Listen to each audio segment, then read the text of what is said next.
Disampaikan oleh Pak Airlangga Hartarto memang tampaknya Hari ini untuk datang harus ada di istana sekitar pukul 20 gitu untuk pengumuman calon menteri dan calon wakil menteri Bapak Presiden Prabowo Subianto dan Bapak Gibran Rakabuming Raka.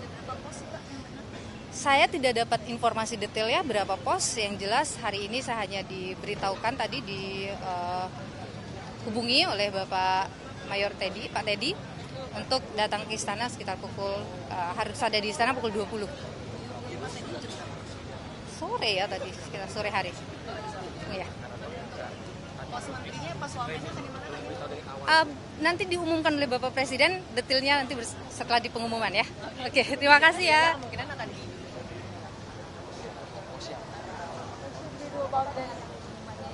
Jadi kalau kita lihat dari pidato Bapak Presiden hari ini, catatan mengenai swasembada pangan, swasembada energi, kemudian subsidi kepada mereka yang berhak, kemudian juga bahwa pembangunan beyond angka-angka indikator. Nah itu saya pikir pesannya sudah sangat dalam. Dan itu yang akan jadi target 100 hari nanti kerja, Pak? Nah, seperti tadi disampaikan, target swasembada itu 4 tahun. 4 tahun. Ya, Oke, baik. Terima kasih Pak Airlangga. Katanya sih Menko Hukum dan HAM, artinya pengembangan dari Menko Polhukam. Tadi kan kalau di pidatonya Pak Prabowo soal harus tegas dalam memberantas hukum, harus tegas itu Pak, itu. Insya Allah, ya, memang harus begitu, memang hukum harus ditegakkan. Nah itu sudah menjadi komitmen bagi kita bersama gitu ya. Tapi malam ini confirm bahwa akan diumumkan setengah 9. Malam ini? Ya, akan diumumkan. Kita tunggu aja pengumumannya. Bentar lagi ya. Untuk teknis pengenalannya nanti akan seperti apa, Pak? Saya belum tahu kegiatan protokoler malam ini karena baru aja diberitahu tadi sore kan bahwa kita disuruh datang jam 8. Karena ada jam 8.30 katanya Presiden akan mengumumkan nama-nama anggota kabinet dan sekaligus juga memperkenalkannya ke publik barangkali ya. Kita tunggu aja lah nanti seperti apa. Tapi sempat ngobrol sama Pak Hadi Cahyanto atau juga Pak Mahfud MD gitu Pak untuk posisi ini. Terima kasih Pak. Terima kasih ya Pak. Ada Yusril Iza Mahendra, ada Airlangga Hartarto, ada Nilu Puspa juga.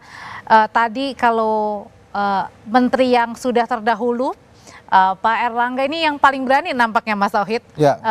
Membicarakan poin-poin penting apa yang dititipkan oleh Pak Prabowo kepada menterinya begitu ya. Mungkin karena tidak bisa terelakkan juga kerjasama antara Pak Prabowo dengan menteri-menteri yang terdahulu termasuk juga dengan Airlangga ini sudah terbangun. Jadi artinya tidak membutuhkan waktu iya. Tapi kemudian tantangannya justru harus kritis ya karena ini menterinya sudah pernah menjabat. Tapi Menko Perekonomian lagi. Sebenarnya tantangannya apa nih tadi harus kita perlu kritis ini? ya kalau kita lihat tadi kan bahwa swasembada pangan, energi, air itu kan juga masuk di dalam asta-cita Pak Prabowo ya. Memang yang beratnya adalah misalnya pangan, beras begitu ya. Kita tiap tahun kurang lebih 2-3 juta ton. Nah, memang apakah bisa dengan katakanlah ekstensifikasi food estate itu bisa tercapai atau tidak begitu. Nah ini kan kemarin tampaknya belum berhasil, tentu tahu kelemahan dan sebagainya begitu.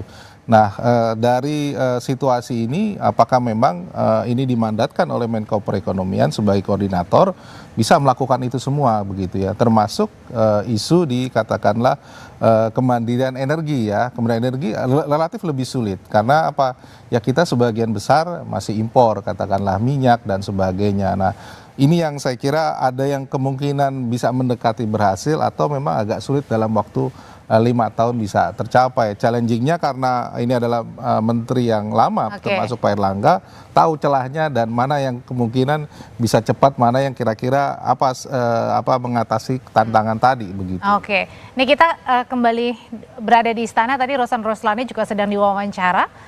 Ini menteri yang kembali terpilih di eranya Pak Prabowo. Kita dengarkan. Oh, ini sudah selesai nih.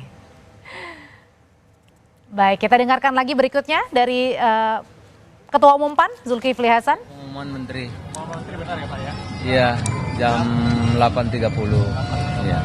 Pak, tapi sudah ada pesan, memang ini belum diumumkan nanti sama Pak Prabowo secara langsung, tapi sudah dititipkan belum Pak Zulhas? Kira-kira nanti pesannya apa aja yang pos apa yang nanti atau sektor apa yang jadi fokus? Kan cuma tinggal setengah jam, kita tunggu aja. Ya. Kalau dari Pan kira-kira sudah disebutkan ada berapa pos Pak yang didapatkan? Ya kita tunggu aja sebentar lagi. Akan paling banyak nggak Pak? Ya. Pak Jokowi pernah bilang paling banyak lah gitu. Ya berapapun yang diberikan tugas kepada kita ya kita siap gitu aja ya. Ini kata Bimara juga. Banyak-banyaknya ya Pak. Iya. Walaupun sudah konsisten mendukung Pak Prabowo sejak Iya. Ya, makasih.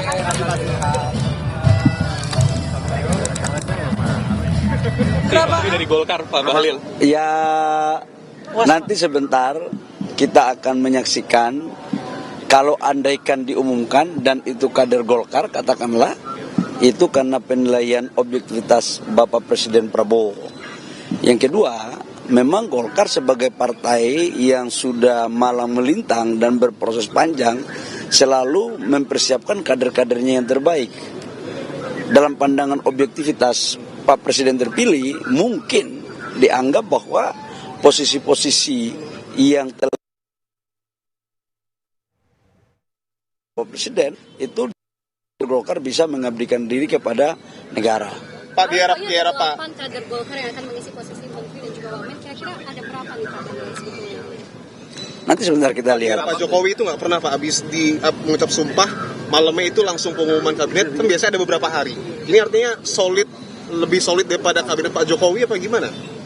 Masing-masing pemimpin kan punya style kepemimpinan. Yang kedua kan kalau saya melihat proses yang ada ini kan mereka punya hubungan yang cukup luar biasa, baik Pak Presiden Pak Prabowo maupun mantan Presiden Pak Jokowi, Presiden ke-7. Jadi saya pikir ini keberlanjutan, temanya aja berkelanjutan. Jadi saya yakin dan percaya mereka punya chemistry yang pas. Ini transisi paling mulus dibandingkan sebelumnya atau? Yang Mas tahu kan begitu kan?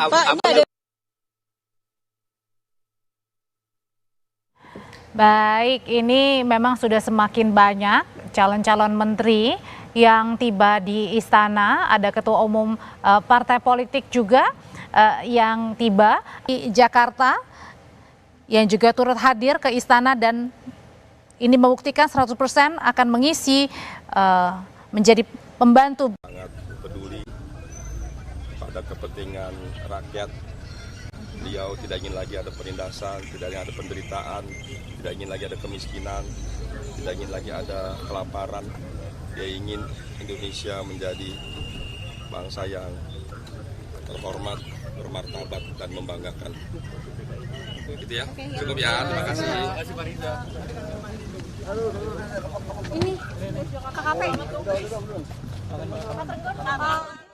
Pak, jadi agendanya malam ini apa nih Pak?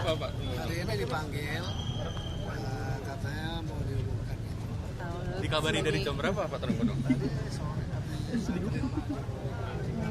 Oh langsung ya Pak dikasih tahu. Sering ke Halim, pulangnya di Isi pos KKP lagi berarti atau seperti apa?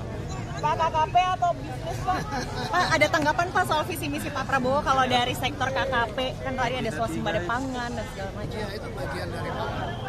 Bagian dari pangan dari menurut saya bagus sekali. Mesti kerja keras untuk melakukan itu. Dan saya kira bisa langsung. Banyak terobosan baru dari pemikiran beliau. Itu saja. Jadi contoh misalnya pengembangan bagaimana ketahanan pangan kita itu wujud. Ketahanan pangan kan termasuk